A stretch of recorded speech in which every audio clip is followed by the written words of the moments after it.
फार महत्त्वाचा आहे. बरवा, तो हा विठ्ठल. बरवा शब्द खूप अवघड आहे बरं का मराठीतला. तुम्ही चांगला शब्द वापरता, सुंदर शब्द वापरता. बरवा शब्द साहित्यिक वापरतात. ज्याच्यामध्ये दुःखच नाही त्याचं नाव आहे बरवा. बरवा ओ हरी दुःखच नाही त्याला बरवा म्हणतात. विठ्ठलामध्ये दुःख नाही. माधव विठ्ठल एकच नाव, आई दोन्ही नावाने बोलत असते. त्याला बरवा म्हणतात ज्याच्यामध्ये दुःख असते. काही केलं तरी दुःख नाही, तो बरवा. फक्त पाहिलं पोराला की डोळे शांत होतात. तो देत नाही काही. मराठी समजून घ्या. मुलगा काही देत नाही, पण दिसला की अंतःकरणाला गारवा लागतो, त्याला म्हणतात बरवा. भगवंताला पाहिलं ना की ज्याचं हृदय प्रेमाने ओथंबलेलं आहे ते शांत होतं. कुठल्याही संतांनी काहीही आजपर्यंत मागितलेलं नाही. संत इतके श्रीमंत आहेत महाराज, काय सांगायचं तुम्हाला, एक एक वर्णन करावं. अनुभवामृतामध्ये भगवान श्री ज्ञानोबरायांनी आपल्या ग्रंथाला श्रीमंत म्हटलेले आहेत. श्रीमंत अनुभवामृतामध्ये. माझा अनुभवामृत एवढा श्रीमंत आहे, गरीब लोकांनी येऊन अभ्यास करावा आणि त्यांनी श्रीमंत व्हावं, एवढी श्रीमंती अनुभवामृतामध्ये. त्याचे कर्ते आहेत ज्ञानोबराय. ग्रंथ एवढा देखणा आणि श्रीमंत आहेत, त्याचे कर्ते आहेत. ते किती असतील मोठे. म्हणून भरलेलं जे अंतःकरण आहेत, ओथंबलेलं जे अंतःकरण आहेत, ते एकदा पाहिलं ना मागतच नाही काही. आणि मागितलं ना त्याला माणूसच म्हणू नये. दंडकारण्य बरं का, आपण ज्या एरियामध्ये राहतो याला दंडकारण्य म्हणतात.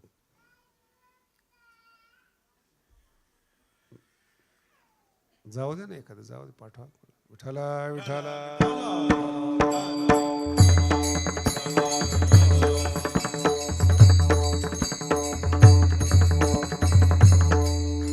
दंडकारण्यामध्ये एक असं, आता अयोध्या कुठे तुमच्या लक्षात येत असेल आणि नाशिक कुठे ते बघा तुम्ही.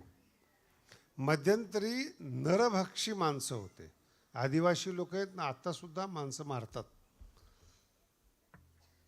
जर तुम्ही काही एरिया पाहिला, अजूनही माणसाला प्रवेश नाही आहे तिथे.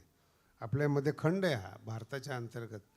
तिथं एकच जमात राहते, दुसऱ्या माणसाला येऊच देत नाहीत. ते माणसं मारतात. ते बराच प्रयत्न केला त्या माणसाला माणसात आणण्याचा, पण त्या माणसाने माणसं येऊच दिले नाहीत की तुम्ही नकोच. आता त्या एरियातून हे तिघजण चालले होते. भगवान श्रीरामचंद्र प्रभू, मध्यंतरी सीता आणि पाठीमागं लक्ष्मण. आता जाताना दिवसभर त्यांना पाणी मिळालं नाही. लोक यायचे, पायचे जायचे, पायचे यायचे जायचे. संध्याकाळी अत्री ऋषींच्या आश्रमात गेले ते.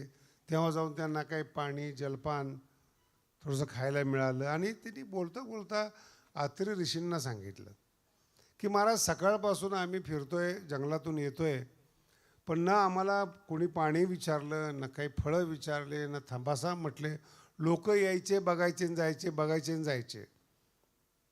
अत्री ऋषी म्हटले, महाराज तुमच्या रूपाचा एवढा प्रभाव होता, ते तुम्ही जिवंत आले हे तुमचं नशीब आहे. कारण की जे येत होते ते नरभक्षी होते, आदिवासी होते. ते तुम्ही जेव्हा येत होते तुम्हाला पाहिलं की त्यांना असं वाटायचं की हे देखणा माणूस याला मारू नये, चांगला माणूस याला मारू नये. हे पाहून निघून जायचे. हेच उपकार आहेत. विठ्ठला विठ्ठला. आणि कधी कधी हे उपकार समजत नाहीत बरं का. आळंदीमध्ये धर्मशाळेचं उद्घाटन होतं. एक आमदार आले आणि मला विचारलं की धर्मशाळा बांधताना तुम्हाला काही त्रास झाला का. म्हटलं नाही. मग इथल्या आमदारांनी काही तुम्हाला मदत केली का. मराठी नीट समजून घ्या बरं का. इथल्या आमदारांनी तुम्हाला काही मदत केली का. म्हटलं नाही. म्हणजे असं कसं काय तुम्ही म्हणता त्रास झाला नाही तुम्हाला. म्हटलं नाही झाला त्रास. मग मदत केली नाही का तुम्हाला. म्हणजे नाही. ते म्हणे तुम्हाला त्रास न होणं हीच मदत आहे ना, तर ते कधीही काम अडवू शकले असते. नाही कळालं. एखादा नगरसेवक असेल तर काम अडत नाही. आणि जर वाटलं एखाद्याला की याचं काम अडवावं, कोणी काडी लावली हे सुद्धा कळत नाही. पुढं तुम्ही सॉल्व करायला त्याच्याकडे जा. असं तुम्ही आहेत का? मग आम्हाला न विचारता काम कसं काय सुरू केलं? शब्द लक्षात ठेवा. हा प्रभाव पुण्याचा आहे, तेजाचा प्रभाव आहे. बरवे पण तेव्हाच येतं जेव्हा तुमचं अंतकरण निष्पाप असतं. विठ्ठल विठ्ठल. निष्पाप अंतकरण असतं. आणि माझ्या समोर तुम्ही एवढे लोक बसलेले आहात, तुम्हाला सुद्धा वाटत असेल चांगले माणसं जीवनात यावेत, बसावेत, भेटावेत, मित्र व्हावेत. पण एक सांगतो तुम्हाला, चांगली माणसं दिसत नाहीत हो. तो गोपाळाचा अभंग फार सुंदर आहेत. कोण पुण्य यांचा होईन, कोण पुण्य शब्द, काय पुण्य घेऊन जन्माला यावं की हे संत भेटावेत. याचाच अनुवाद तिसऱ्या अभंगामध्ये आहे. तिसऱ्या सुकृताची जोडी, बहुता सुकृताची जोडी, बहुता सुकृताची जोडी, बहुता सुकृताची जोडी.